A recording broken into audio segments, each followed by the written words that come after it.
మన ప్రభువును మన రక్షకుడు అయిన యేసుక్రీస్తు నామమున అందరికీ వందనాలండి. దేవునికి స్తోత్రాలు.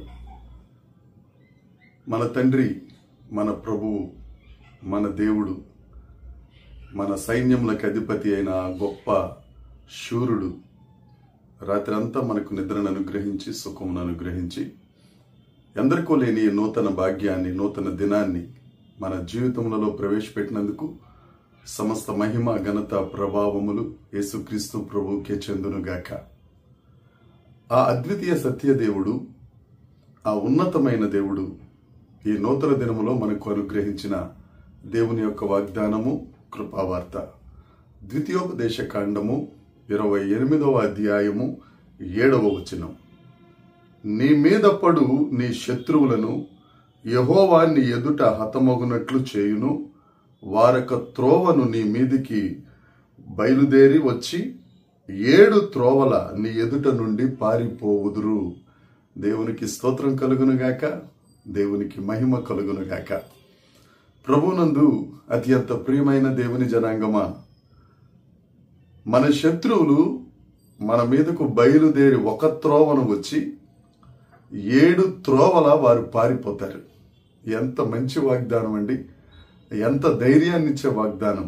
దేవునికి స్తోత్రం కలుగునుగాక. మన దేవుడు మనలను కాపాడే దేవుడు, మనకు ఆశ్రయమైన దేవుడు. మన శత్రువులంట ఒక దారిని మన మీదకి యుద్ధానికి వచ్చి 7 దారుల్లో వారు పారిపోతారట. ఎంత ఎంత గొప్ప విషయం! ద్వితీయోపదేశ కాండం 28వ అధ్యాయం 1వ వచనంలో చూస్తే, ఎవరైతే ఆయన కట్టడలను, ఎవరైతే ఆయన చిత్తమును నెరవేరుస్తారో, ఎవరైతే ఆయన యందు భయభక్తులు కలిగి ఉంటారో, ఎవరైతే ఆయన మీద కనుదృష్టి నిలుపుతారో, వారి మీదికి శత్రువులు ఒక మార్గాన వచ్చి 7 మార్గాలలో పారిపోతారు. ద్వితీయోపదేశ కాండం 28వ అధ్యాయంలో ఆశీర్వాదాలే కాదు, కొన్ని రకాల శాపవచనాలు కూడా ఉన్నాయి. దేవుని చిత్తమును నెరవేర్చు వారికి, దేవుణ్ణి ప్రేమించు వారికి కలిగే ఆశీర్వాదాలు, అలాగే దేవుణ్ణి అంగీకరించకుండా దేవుణ్ణి వ్యతిరేకిస్తూ ఆయన యందు భయభక్తులు లేకుండా ఉండేవారి మీదకి కొన్ని రకాల ఇబ్బందులను కూడా దేవుడు కలుగ చేస్తారని ఈ 28వ అధ్యాయంలో మనం చూడగలుగుతాం. దేవుడు శత్రువులను సంహరించే దేవుడు, శత్రువులను రప్పించే దేవుడు. దేవుడు జీవమునిస్తారు, మరణాన్ని ఇస్తారు. దేవుడు ఆశీర్వాదాన్ని ఇస్తారు, శాపాన్ని ఇస్తారు. ఎవరైతే ఆయన యందు భయభక్తులు కలిగి ఉంటారో వారికి జీవము, వారికి ఆశీర్వాదము, వారికి దీవెనలు కలుగుతాయి. ఎవరైతే ఆయనకు వ్యతిరేకంగా ఉంటారో ఆయన న్యాయాధిపతిగా ఉంటారు. ద్వితీయోపదేశ కాండం మోషే గారు మరొక్కసారి ఇజ్రాయేలీలకు దేవుని యొక్క ఆజ్ఞల గురించి, దేవుడు వారి జీవితంలో ఐగుప్తు నుంచి తీసుకొచ్చి వాగ్దాన దేశపు పొలిమేరల దాకా నడిపించిన రీతిని వారికి తెలియజేస్తూ రెండవసారి చెప్పిన మాట ఈ మాట.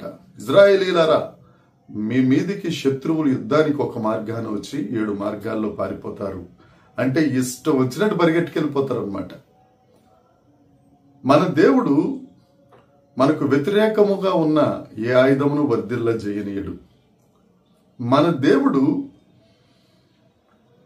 మనకు విరోధముగా రూపించబడిన దానిని సంహరించుటే కాక మనకు విజయోత్సాహముతో ఊరేగించే దేవుడు. మన దేవుడు మన పక్షమున యుద్ధం చేసే దేవుడు. మనం ఎప్పుడైతే ఆయన రెక్కల చాటున ఉంటామో, మనం ఎప్పుడైతే ఆయన ఆశ్రయంగా చేసుకుంటామో, మనం ఎప్పుడైతే ఆయనను ప్రేమిస్తామో తప్పక మన శత్రువులు పారిపోయేటట్లుగా దేవుడు చేస్తాడు. అదే కదా పౌలు గారు కూడా అంటారు, యేసు క్రీస్తునందు మనకు అత్యధిక విజయం. దేవుడు మన పక్షమున ఉండగా మనకు విరోధి ఎవడు? దేవుడే మన పక్షాన్ని ఉండగా ఇంకా విరోధి ఎవరుంటారండి మనకు? కాబట్టి దైవ జనాంగమా, దేవుడే నీతో మాట్లాడుతున్నాడు. ప్రతిరోజు ఏదో ఒక శత్రువు మన ముందుకు వస్తానే ఉంటాడు. అది శత్రువులు అనేవారు కావచ్చు, అనారోగ్యం అనేది కావచ్చు, ఆర్థిక పరిస్థితులు అనేది కావచ్చు, ఇంట్లోనే రకరకాల సమస్యలు అనేవి కావచ్చు. ఏ విధంగానైనా ప్రతి వ్యక్తి జీవితంలో ప్రతిరోజు ఏదో ఒక శత్రువు వస్తానే ఉంటాడు. అయితే దేవుడు చెప్తున్నాడు, ఆ శత్రువు ఒక దారిలో వస్తే 7 దారిల్లో ఇష్టం వచ్చినట్టుగా పారిపోయేటట్లుగా చేసే దేవుడు మన దేవుడు. ఆ దేవుడే, మనల్ని విజయోత్సాహంతో ఊరేగించే దేవుడే మన పక్షాన ఉన్నారు. మరి ఇంకా భయం ఎందుకు? ఈ నూతన దినంలో ఈ వాగ్దానాన్ని స్వతంత్రించుకుందాం. శత్రువులను సంహరించి విజయశీలుడు మన పక్షాన ఉన్నారు. నీకు ఏ శత్రువు ఉన్నా ధైర్యం తెచ్చుకో, భయపడవలసిన అవసరం లేదు. నువ్వు శత్రువు వస్తున్నాడని చూస్తున్నావేమో, ఇటువైపు నుంచి ఆలోచిస్తే దేవుడు నీ పక్షాన యుద్ధం చేసి నీకు విజయాన్ని ఇచ్చి ఆయన మహిమ పొందటాన్ని చూడగలుగు. దాన్ని బట్టి ధైర్యం తెచ్చుకో.